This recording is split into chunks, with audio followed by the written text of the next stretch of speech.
ஒன்று ராஜாக்கள் அதிகாரம் 3.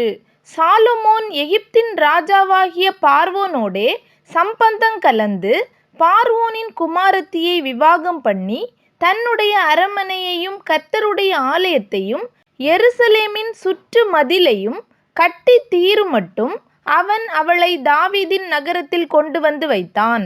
அந்நாள் மட்டும் கர்த்தருடைய நாமத்திற்கு ஒரு ஆலயம் கட்டப்படாதிருந்ததினால் ஜனங்கள் மேடைகளிலே பலியிட்டு வந்தார்கள்.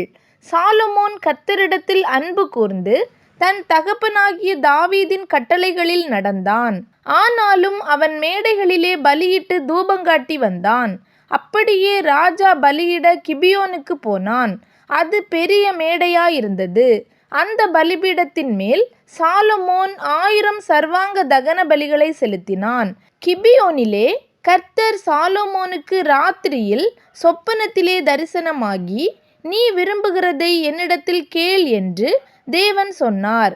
அதற்கு சாலொமோன், என் தகப்பனாகிய தாவீது என்னும் உமது அடியான் உம்மை பற்றி உண்மையும் நீதியும் மன நேர்மையுமாய் உமக்கு முன்பாக நடந்தபடியே தேவரீர் அவருக்கு பெரிய கிருபை செய்து அந்த பெரிய கிருபையை அவருக்கு காத்து இந்நாளில் இருக்கிறபடியே அவருடைய சிங்காசனத்தில் வீற்றிருக்கிற ஒரு குமாரனை அவருக்கு தந்தீர். இப்போதும் என் தேவனாகிய கர்த்தாவே, தேவரீர் உமது அடியேனை என் தகப்பனாகிய தாவீதின் ஸ்தானத்திலே ராஜாவாக்கினீரே. நானோவென்றால் போக்கு வரவு அறியாத சிறு பிள்ளையாயிருக்கிறேன். நீர் தெரிந்து கொண்டதும் ஏராளத்தினால் எண்ணிக்கைக்கு அடங்காததும் லக்கத்திற்கு உட்படாததுமான திரளான ஜனங்களாகிய உமது ஜனத்தின் நடுவில் அடியேன் இருக்கிறேன். ஆகையால் உமது ஜனங்களை நியாயம் விசாரிக்கவும் நன்மை தீமை இன்னதென்று வகையறுக்கவும் அடியேனுக்கு ஞானமுள்ள இருதயத்தை தந்தருளும். ஏராளமாயிருக்கிற இந்த உமது ஜனங்களை நியாயம் விசாரிக்க யாராலே ஆகும் என்றான். சாலொமோன் இந்த காரியத்தை கேட்டது ஆண்டவருடைய பார்வைக்கு உகந்த விண்ணப்பமாயிருந்தது. ஆகையினால் தேவன் அவனை நோக்கி, நீ உனக்கு நீடித்த நாட்களை கேளாமலும் ஐஸ்வர்யத்தை கேளாமலும் உன் சத்துருக்களின் பிராணனை கேளாமலும் நீ இந்த காரியத்தையே கேட்டு நியாயம் விசாரிக்கிறதற்கு ஏற்ற ஞானத்தை உனக்கு வேண்டிக் கொண்டபடியினால் உன் வார்த்தைகளின்படி செய்தேன். ஞானமும் உணர்வுமுள்ள இருதயத்தை உனக்கு தந்தேன்.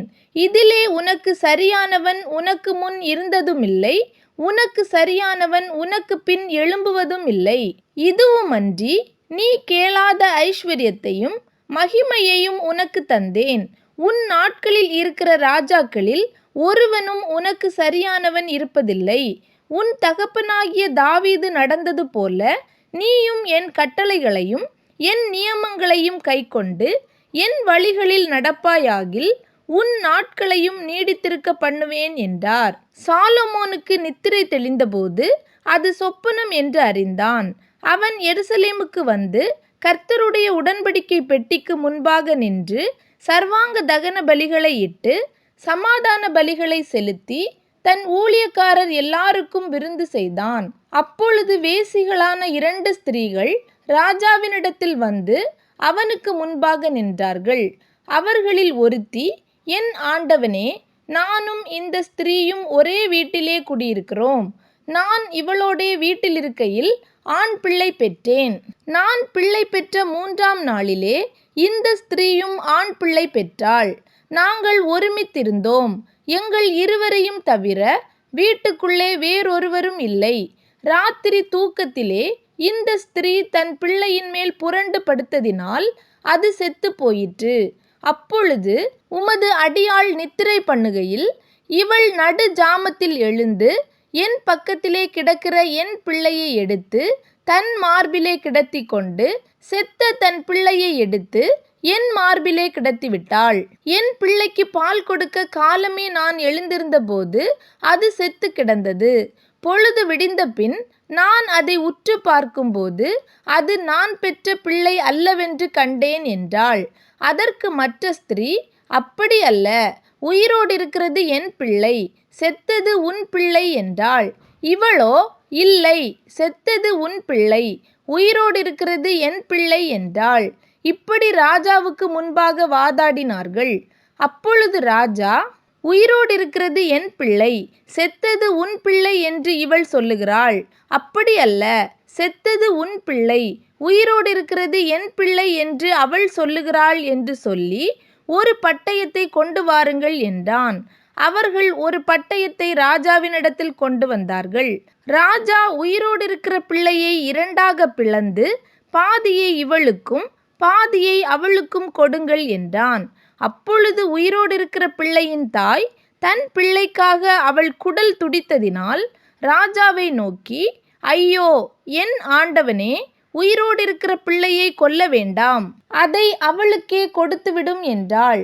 மற்றவள், அது எனக்கும் வேண்டாம், உனக்கும் வேண்டாம், பிளந்து போடுங்கள் என்றாள். அப்பொழுது ராஜா, உயிரோடிருக்கிற பிள்ளையை கொல்லாமல் அவளுக்கு கொடுத்து விடுங்கள், அவளே அதின் தாய் என்றான். ராஜா தீர்த்த இந்த நியாயத்தை இஸ்ரவேலர் எல்லாரும் கேள்விப்பட்டு நியாயம் விசாரிக்கிறதற்கு தேவன் அருளின ஞானம் ராஜாவுக்கு உண்டென்று கண்டு அவனுக்கு பயந்தார்கள்.